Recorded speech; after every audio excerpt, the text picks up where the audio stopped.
Hi there, Jacqueline Meyer with the Meyer the Merrier, take like 27. I wanted to talk with you today about bringing your pets to Thailand. And there are several different sets of costs and several different hoops that you have to jump through in order to bring your pets with you when you make an international move. Because we're moving on our own and not through some kind of a corporate move, we were responsible to do all of them ourselves. But I wanted to walk through all of the steps with you so that you were aware of the things that need to be done. It can be quite costly, but at least you'll have an idea of what we needed to do because we successfully did get all 3 cats here without really any issues. The first thing that we needed to do is talk to our vet. And so we spoke with our vet in our local Chicago vet, which is Portage Park Animal Hospital. They have someone that works with this type of thing right on their staff. The other vet that we use didn't have anybody on staff, and they suggested some kind of an organization that does these sorts of things. But we decided to just go with this Portage Park because they were doing it. They knew our animals already. So you need to get a certification of health examination. And that has to be done through the USDA. So what ended up happening is we had to make sure that all of our cats had a chip. They all had chips, but one of them didn't have an international chip. So he had to be re-chipped, and that cost was, I think, like $65. And then there was an exam by the vet, and then the information is sent into the USDA, and then the USDA looks through all the information, certifies the pet, and FedExes it back to you. Again, there's a pretty short timeline for this, so you want to make sure that your vet's aware of the timeline. Obviously, they do this. They should be aware of the timeline. And also make sure that you set an appointment early so that you can get in there and not have a hard time getting in. So we set our appointment several months in advance. That was like 7 days before we left, just so that we would have enough time. Including the cost of that re-chipping, it was $707 for that portion of the costs. And when we take a look at the additional cost there could have been with the vet, if the cats had needed to get rabies or distemper or other vaccinations, those would have been additional. But we had our cats inspected, have their regular annual physical a couple of months beforehand, so that we bore those costs earlier. Because you do need to get the rabies shots prior to departure, because it has to be in their system for a while. So keep that in mind. You can get a longer rabies term. You can get a 1 year, or I think either a 3 or a 5 year. We went with the longer term rabies, just simply because we thought then we wouldn't have to be worried about getting some additional vaccinations while we were in Thailand. And the next thing was you need an IATA crate. And we looked on Amazon and had a really hard time trying to understand these crates. We searched and searched, bought some, and then found out they were too small. We just went down to the local pet store, ended up getting 3 crates for the cats. When we assembled them, it turns out one of them was not in working order, so luckily we were able to go ahead and return that. So try to do that at least a little bit in advance. You do need the dimensions of the crate in order to tell the airline what size crate and what weight the pet is for departure. So we use Korean Air. It's an airline that we really like. It's a good airline. They're very kind. They feed you a lot. That's important to us on a plane. And so they were really easy to work with.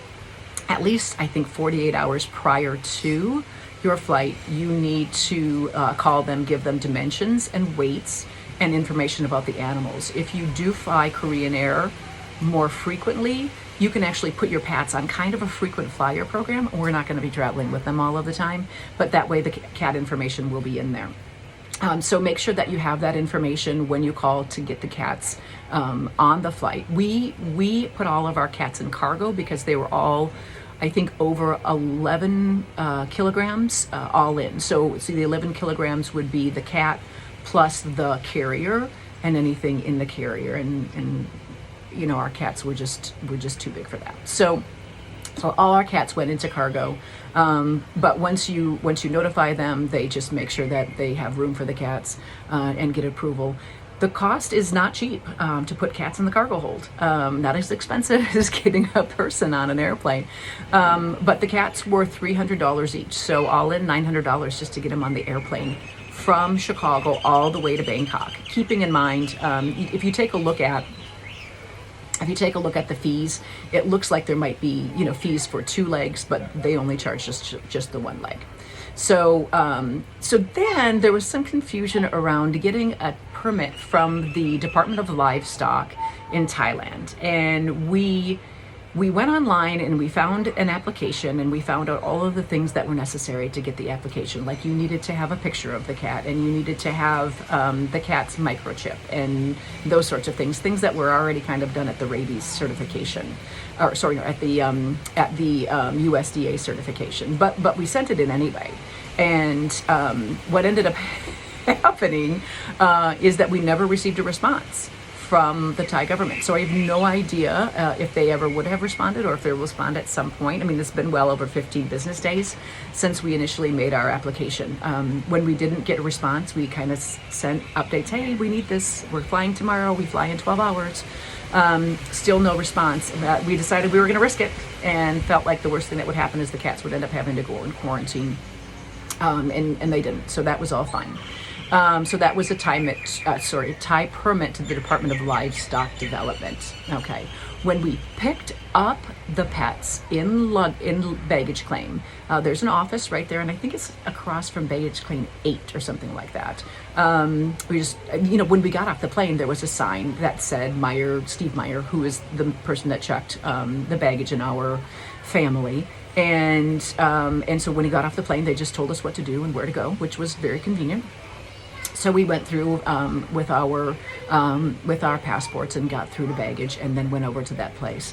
Now, as Steve was working on getting the cats out, I went in with the kids and picked up the baggage. So, there are lots of things to do while you're waiting. It didn't take terribly long. But the one thing that we know is that you generally arrive in Thailand right around midnight. We've never not arrived right around midnight. I have no idea why that works that way for us, no matter what airline we get on, but that's just the way that it happens. And then we thought, so they got the cats, and they untied them, because they have to zip tie them so that they don't get out of their containers. And Steve kind of handled all of that. But in the end, at this Department of Livestock Development office, there was some kind of fee, and we're not sure exactly what it was for, honestly. Probably the permit that we never really did get.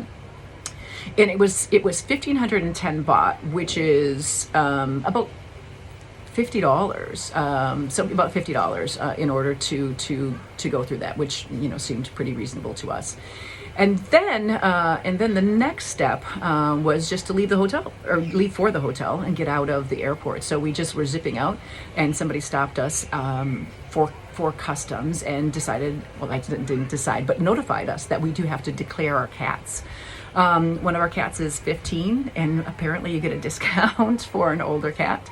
So it was 2,000 baht to bring him into the country, and then 3,000 baht for the other 2. And we were able to pay that with a credit card. So 8,000 baht in all, which is, maybe $250 to bring the cats in. And again, obviously not too bad. One of the things that I think was a little over the top as far as charges is we stayed 2 nights at a Bangkok area hotel, whose name I'll put it in the comments later. But the fee that they had for the cats was $200 for the 2 nights for these 3 cats to stay at the hotel, and it was a nightly rate. So that was, I think, a little exorbitant. And this problem is that we went to a pet-friendly hotel, but they didn't notify us of what the fee would be until the day before we left, which wasn't cool. So they definitely should have notified us about that. So you may want to contact the hotel to find out the fee, because pet-friendly doesn't mean pet-free. So we found out. And then all of a sudden it was time.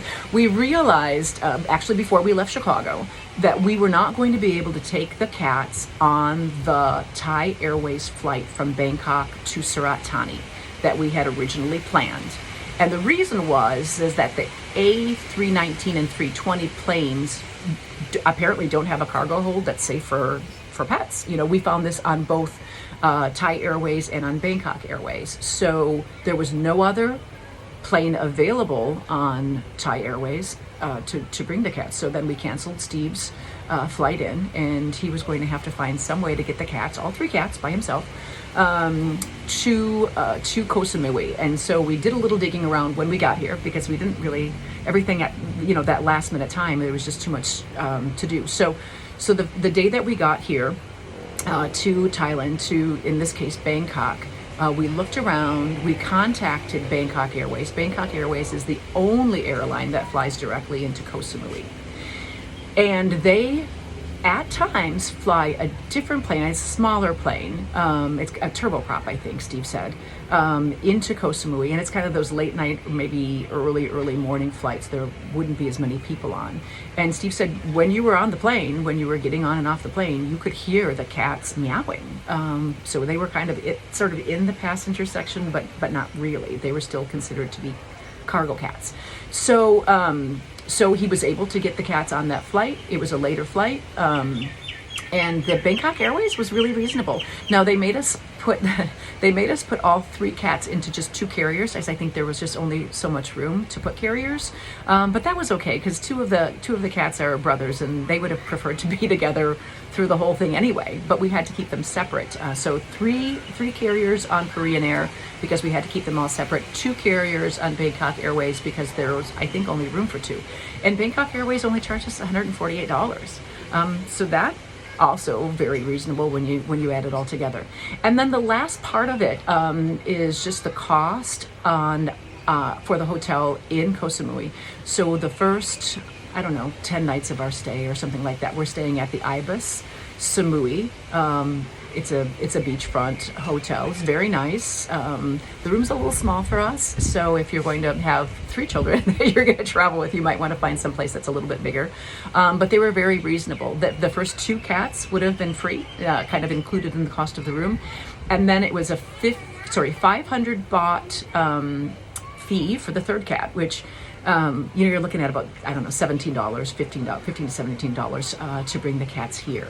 Now, part of the cost, that $200 for that hotel in Bangkok, was a litter service, but they never did come in and change the litter, so I'm not really sure what that was all about. We needed to get litter and cat food and a litter bin when we got to Koh Samui. But just down the way from here, there's a little plastic shop, like a little, what would be the equivalent of a dollar store in the United States, and I just picked up a couple of bins, and we use those as litter bins. So, all in, pretty expensive, kind of, certainly I'm just taking a quick look, certainly over $2,000 to get all 3 cats here. Not cheap, but they're here. And so that was going to be something that was going to make our stay here, our life here, more complete. So if you have any other questions, certainly put them in the comments. My good friend Mark Swinford told me that I need to tell people to hit the like button and subscribe, because that's what people on YouTube do. So hit the like button and subscribe. And as they say in the British YouTube videos, smash the like button. All right, this is Jacqueline Meyer for The Meyer the Merrier. Thanks.